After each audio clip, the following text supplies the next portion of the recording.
السلام علیکم، welcome to my channel کہانی جنکشن۔ نئی دلچسپ اور ہارر کہانیاں سننے کے لیے میرے چینل کو سبسکرائب کریں۔ ایک چھوٹے سے گاؤں میں آمنہ نام کی ایک نیک دل لڑکی رہتی تھی۔ اس کا تعلق غریب گھرانے سے تھا، لیکن اس کے دل میں ہمیشہ شکر اور چہرے پر مسکراہٹ رہتی تھی۔ لوگ اس کی مجبوری دیکھ کر بھی کہتے تھے، آمنہ تمہارا حوصلہ ہم سے زیادہ مضبوط ہے۔ آمنہ ہاتھ سے کڑھائی کا کام کرتی تھی اور اس کی یہ محنت ہی گھر کا چولہا جلاتی تھی۔ ایک دن شام ہونے والی تھی، آسمان پر ہلکی سی سرخی اور ہوا میں ٹھنڈک تھی۔ آمنہ گھر کے باہر چارپائی پر بیٹھی کڑھائی کر رہی تھی کہ اچانک بزرگ ڈاکیا اس کے گھر آیا۔ بیٹی آمنہ، تمہارے نام ایک خط آیا ہے۔ آمنہ حیران ہو گئی۔ میرے نام خط؟ مگر کون؟ اس نے ہاتھ کانپتے ہوئے خط لیا۔ کاغذ بہت پرانا تھا، جیسے کئی سال سفر کر کے آیا ہو۔ خط میں لکھا تھا، آمنہ اگر یہ خط تم تک پہنچ گیا ہے تو جان لو کہ وقت نے ایک بار پھر اپنا راستہ بدل لیا ہے۔ میں تم سے برسوں پہلے بچھڑ گیا تھا، لیکن میرا ایک وعدہ باقی رہ گیا تھا۔ آمنہ کی سانس رک گئی۔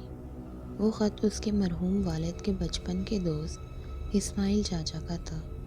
وہ برسوں پہلے شہر چلے گئے تھے، پھر واپس کبھی نہیں آئے۔ خط میں لکھا تھا، میں جب شہر آیا تو قسمت نے مجھے دولت تو دی، لیکن سکون چھین لیا، اور آخر میں بیماری نے مجھے بستر سے باندھ دیا۔ مرنے سے پہلے میرا دل چاہا کہ اپنی اکلوتی بیٹی آمنہ سے معافی مانگ لوں۔ ہاں بیٹی، تم میری ہی بیٹی ہو۔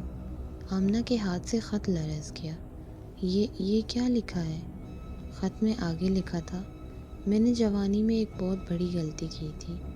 تمہاری ماں نے مجھے کبھی معاف نہیں کیا، اور میں خود کو آج تک معاف نہیں کر پایا۔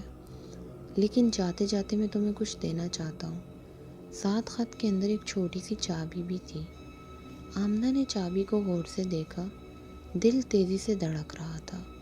بیٹی، یہ چابی اسماعیل صاحب کے پرانے کمرے کی ہے۔ مرنے سے پہلے وہ میرے حوالے کر کے گئے تھے۔ کہا تھا صحیح وقت پر آمنہ کو دے دینا۔ آمنہ اگلے ہی دن اس کمرے تک پہنچی۔ کمرہ پرانا، بند، مٹی سے بھرا ہوا تھا۔ جب اس نے تالا کھولا تو اندر ایک لکڑی کا صندوق رکھا تھا۔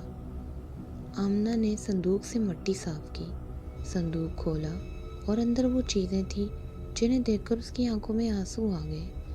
اس کی ماں کی پرانی تصویر، آمنہ کے بچپن کی چھوٹی سی گڑیا، اور ایک اور خط۔ خط میں لکھا تھا، بیٹی میں تمہارے ساتھ زندگی نہیں گزار سکا، لیکن میں آخری سانس تک تمہیں یاد کرتا رہا۔